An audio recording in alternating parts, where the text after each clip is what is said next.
Hello and welcome. आज हम बात करेंगे क्लास 10 के चैप्टर ग्लिम्सेस ऑफ इंडिया के बारे में, जो 3 स्टोरीज का कॉम्बिनेशन है, जिसमें 3 स्टोरी है गोवा, कुर्ग और आसाम के बारे में। पहली जो स्टोरी है वो है गोवा के बारे में, जिसको लिखा है लूसियो रॉड्रिगेज ने।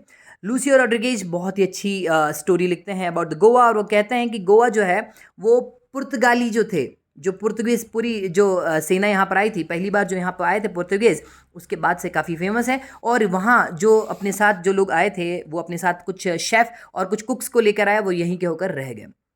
उन्हीं के बारे में डिस्कशन रहेगा। तो पोर्तुगीज़ के आने के बाद इंडिया में सबसे पहला जो कंसेप्ट, जो अलग कंसेप्ट आया, वो था बेकिंग। वो चीज़ों को बेक करना जानते थे और उन्होंने बेकिंग करके जो कंसेप्ट वो इंडिया में लेकर आए। बेकिंग के बाद यहाँ के जो लोग थे उनको बेकर्स कहा जाता था, पर इंडिया में इन सबको पैडर्स कहा जाता है। दैट इज़ द पैडर्स, जिनको हम लोग बेकर्स के नाम से अलग से जानेंगे, और यहाँ गोवा में इनको पैडर्स कहा जाता है। राइटर जो है अपनी चाइल्डहुड की एक स्टोरी को याद करते हुए लिखते हैं कि जब वो यहाँ आते थे, मतलब इनका जो बचपन है वो गोवा में निकला है, और वो जब यहाँ आते थे तो वो देखते थे अपने फ्रेंड्स के साथ कि कुछ पैडर्स होते थे जो बाहर की तरफ बांस बजाते थे, और बांस बजाने के बाद सारे लोग बाहर की तरफ आ जाया करते थे। बांस बजाने के बाद जब लोग बाहर आते थे तो वो उनसे अपना सारा सामान खरीदते थे, और यहाँ पर भी उन्होंने देखा है कि एक नौकरानी जो है उनसे सारी चीज़ खरीद रही है। ठीक है। जनरली इनके हाथ में क्या होता था, एक हाथ से वो टोकरी पकड़ते थे और एक हाथ से वो बांस बजाते थे, और जैसे ही कोई बाहर आता था तो वो अपनी टोकरी वहाँ पर रख दिया करते थे।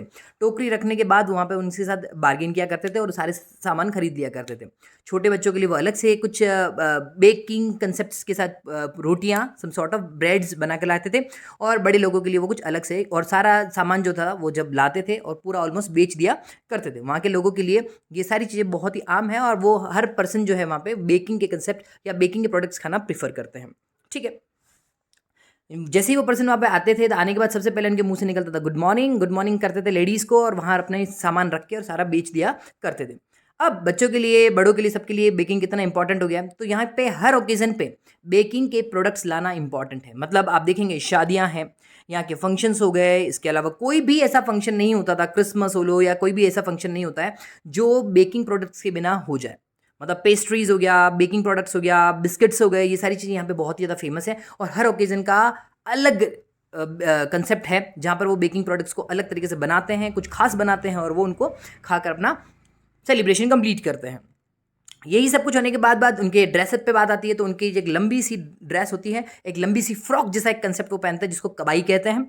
और ये एक लंबी फ्रॉक जैसा होता है, घुटनों तक पहुंचता है, और साथ ही साथ बेकर जो है वो अपना बिल जो होता है, मंथली उनका बिल जनरेट होता है, वो बिल हमेशा लोगों को देते हैं, और कई बार वो अपने घर के बाहर की तरफ जो दीवार होती है, मेन दीवार पर लगाकर चले जाते हैं। मतलब यहाँ पे इतना फेमिलियर है, ये लोग कितने फेमिलियर है वो बताने की कोशिश की जा रही है। दीवार पर लगाकर चले जाया करते थे, और धीरे धीरे कहते हैं ऐसा कि बेकर्स जो है वो उस समय से लेकर आज तक काफ़ी हद तक बहुत अच्छी कंडीशंस में है।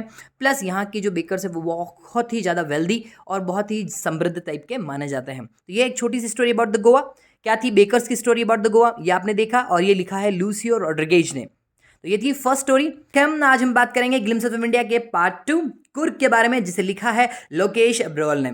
लोकेश अब्रोल लिखते हैं कि कुर्ग जो है वो साउथ इंडिया का पैराडाइज है, मतलब स्वर्ग है, और उसी के साथ साथ लिखते हैं कि ये कॉफ़ी और स्पाइसेस के लिए बहुत ही ज़्यादा फेमस है। इसे पैराडाइज ऑफ साउथ कहा जाता है, और ये कर्नाटका में है, मैसूर और मैंगलोर के बीच। और सितंबर टू मार्च यहाँ पर जाने का बेस्ट कंसेप्ट है। यहाँ के लोग बहुत ही ज़्यादा फ्रेंडली हैं, यहाँ के लोग बहुत ही ज़्यादा इंडिपेंडेंट हैं, ये किसी के दबाव में या फिर किसी के प्रेशर में के काम नहीं करते। और ऐसा कहा जाता है कि अलेक्जेंडर के टाइम पे उन्होंने एक सेना की टुकड़ी यहाँ भेजी थी, जो किसी वजह से वापस नहीं जा पाई, और वो लोग यहीं बस के रह गए। और जब वो यहाँ बस गए तो उन्होंने यहीं पे अपना गुजारा, अपनी शादियाँ, अपनी सारी चीज़ें कंप्लीट कर ली, और उसके बाद से कुर्ग बस गया। ठीक है। ये सब चीज़ें होने के बाद बताया गया है कि वो एक अलग स्टोरी भी लेके चलते हैं कि कुछ अरब लोगों की भी एक बात मानी जाती है। पहला तो अलेक्जेंडर की स्टोरी से रिलेट किया हमने, दूसरा अरब से स्टोरी भी लिया गया है कि वो कहते हैं कि यहाँ के जो लोग हैं वो कूफिया पहनते हैं। कूफिया एक ऐसा कपड़ों का सेट होता है जो अभी अरब्स में जो जो अरेबियन लोग होते हैं वो भी पहनते हैं। वैसा सेम टू सेम कंसेप्ट देखा उन्होंने, तो उन्होंने बोला कि नहीं, ये सब चीज़ तो अरेबियन साइड से ली गई है।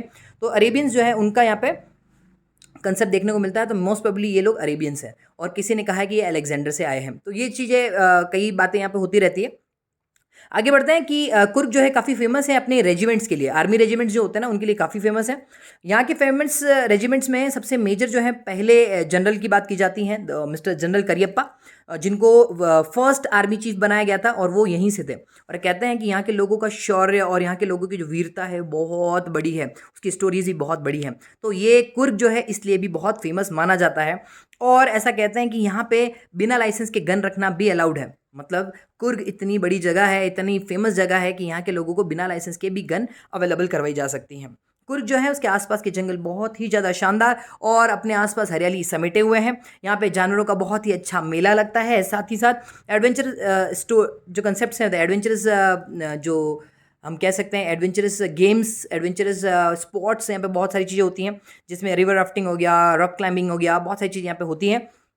उसके लिए भी काफ़ी फेमस है। और फाइनली हम अगर इसका एंड अप करें तो ऐसा कहा गया है कि यहाँ पे एक जगह है ब्रह्मगिरी हिल्स, जो बहुत ही नेचुरल है और यहाँ से नेचर का अलग ही लेवल दिखता है आपको, जहाँ से आप नेचुरल ब्यूटी को आंखों में समेट नहीं पाएंगे। साथ ही साथ रोप पुल से होते हुए एक निसर्ग धाम पहुँचते हैं। वो एक आइलैंड है जो कुछ 4 एकड़ में फैला हुआ है और ये बहुत ही शानदार जगह है, जहाँ पर मॉन्क्स जो है, बुद्धिस्ट मॉन्क्स जो है वो लोग रहते हैं। और बुद्धिस्ट मॉन्क्स के साथ ही ऐसा कहा गया है कि कुर्ग अपने आप में एक बहुत ही शानदार जगह है और यहाँ पहुँचने के बाद आप उसको हमेशा अपने दिल में बसा लेना चाहते हैं। ये थी हमारी छोटी सी स्टोरी अबाउट द कुर्ग। आज हम बात करेंगे तीसरे पार्ट ग्लिम्स ऑफ इंडिया की, जिसके राइटर हैं उरूप कुमार दत्ता। उरूप कुमार दत्ता आसाम के बारे में लिखते हुए बताते हैं कि 2 फ्रेंड्स हैं, प्रांजल और राजवीर, जो दोनों ही दिल्ली में स्टडीज़ करते हैं। और अभी क्योंकि प्रांजल जो है वो आसाम से है, तो वो राजवीर को इनवाइट करता है कि तुम मेरे साथ चलो और हमारी जो जगह है उसको देखो। तो राजवीर ने आज तक कभी आसाम नहीं देखा, तो उसके साथ चला जाता है। और ट्रेन में जाते जाते जब वो इंजॉय कर रहे होते हैं, तभी इन बिटवीन एक चाय वाला आता है और चाय वाले को देखते ही उसके मुंह से जो पर्सन है राजवीर, उसके मुंह से निकल पड़ता है कि 80,000 करोड़ कप्स पूरे वर्ल्ड में चाय के पिए जाते हैं और रेगुलरली लोग पीते हैं। ये सब बात सुनते ही प्रांजल वापस अपनी डिटेक्टिव बुक्स में लग गया। वैसे तो राजवीर को भी डिटेक्टिव बुक्स काफ़ी पसंद है, पर अभी वो बाहर की हरियाली देखने में बहुत ही ज़्यादा मगन है। वो हरियाली और हरियाली के बाद बाहर की चाय के बागान देखने में मदमस्त है। क्यों? क्योंकि वो दिल्ली का बंदा है और दिल्ली के बंदों को तो आप जानते हैं गाड़ियों पोल्यूशन के अलावा कुछ दिखता ही नहीं। तो वो देखता है और बाहर की जो हरियाली है उसको देख के वो बहुत ही मंत्रमुग्ध हो जाता है। वहीं थोड़ी आगे की तरफ से एक बिल्डिंग नज़र आती है जिसमें से धुआं निकल रहा है। वो कहता है अरे चाय के बागान, और बहुत ही ज़ोर से चिल्लाता है। पर प्रांजल उस पर कोई भी असर नहीं दिखाता, क्योंकि प्रांजल की तो बहुत नॉर्मल सी बात है, वो हमेशा देखता रहता है। फिर राजीव उसे एक स्टोरी सुनाता है और कहता है कि पता है तुम्हें चाय की शुरुआत कहाँ से हुई? तो बताता है एक चाइनीज़ राजा थे जो हमेशा गर्म पानी करके पिया करते थे, और अचानक से एक दिन उनके गर्म पानी में कुछ पत्तियां आगे गिर गई और उसके बाद उस पानी की खुशबू बहुत ही महकने लगी और साथ ही इसका स्वाद भी थोड़ा सा बदल गया। तो तब से ये चाय की शुरुआत हुई। और उसी के साथ राजवीर एक और स्टोरी सुनाता है और वह कहता है कि नहीं नहीं नहीं, एक और मैंने चीज़ सुनी है, वो है बुद्धिस्ट मॉन्क के बारे में। बुद्धिस्ट मॉन्क्स जो हैं वो हमेशा एक ध्यान किया करते हैं, मेडिटेशन किया करते हैं। पर एक बुद्धिस्ट मॉन्क के साथ ये प्रॉब्लम थी कि उनको लगता था कि उनकी पलकें जो हैं वो बहुत डिस्टर्ब करती हैं। उनके पलकों को उन्होंने क्या कर दिया, पलकें हटा दी उन्होंने, मतलब ये जो बाल होते हैं हटा दिए और उनको ज़मीन पे डाल दिया। उन ज़मीन पे जहाँ पे डाला वहाँ पे कुछ पौधे उग गए। उन पौधों को ही उन्होंने चाय के पौधे कहा। और उनकी पत्तियों को अगर चाय में डाल के, या सॉरी, इससे अगर चाय बनाई जाए, जो काढ़ा बनाया जाए, उससे पिया जाता है तो नींद नहीं आती है, मतलब नींद उड़ जाती है। तो ये कुछ एक स्टोरी इन्होंने मॉन्क के साथ भी कनेक्ट कर रखी है, जिसमें वो बताते हैं कि चाय जो है वो नींद उड़ाने का एक कंसेप्ट है। चलिए, ये सब चीज़ें होने के बाद वो आगे की तरफ बढ़ते हैं। तो बोलते हैं पहली बार चाइना के जो लोग हैं उन्होंने पी थी, और बहुत ही 2000 साल पहले की बात है। पर वो बोलता है कि नहीं, यूरोपियंस की अगर बात करूँ तो 1600 के टाइम की बात कर रहे हैं, कि 1600 के आसपास यूरोपियंस जो है अपने चाय को लेकर आए। और यूरोपियंस ने तो चाय को पिया भी कैसे था, जैसे टॉनिक होता है ना, आज भी हम लोग पीते काढ़ा, हाँ बिल्कुल काढ़े की फॉर्म में उन्होंने उसको लिया था। और इतने में वो स्टेशन पहुंच जाते हैं। स्टेशन पर उनको लेने के लिए लोग आते हैं और वो उनको लेकर घर की तरफ जाते हैं। घर की तरफ जाते हुए देखते हैं कि चाय के बागान की मैनेजमेंट जो है वो कर रहे होते हैं प्रांजल के पापा, और प्रांजल के पापा से वो लोग मिलते हैं और प्रांजल के पापा उन्हें घुमाने के लिए लेकर जाते हैं।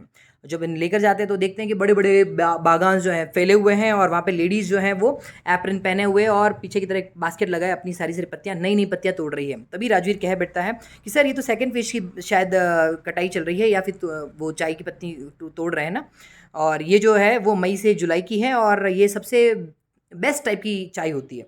तो ये सब सुन के उसके जो पापा हैं, प्रांजल के पापा, बहुत ज़्यादा शौक हो जाते हैं। बोलते हैं तुम शायद बहुत अच्छी स्टडीज़ करके आए हो अबाउट ये चाय एंड ऑल, तो तुम्हारे यहाँ पे स्वागत है। तो बोलता है कि सर, इसमें ऐसा कुछ नहीं, पर मुझे लगता है कि मैं जब यहाँ आई गया हूँ तो यहाँ से बहुत सारी नई चीज़ सीख कर ज़रूर जाऊँगा। ये थी एक छोटी सी story about the Assam by Urup Kumar Dutta.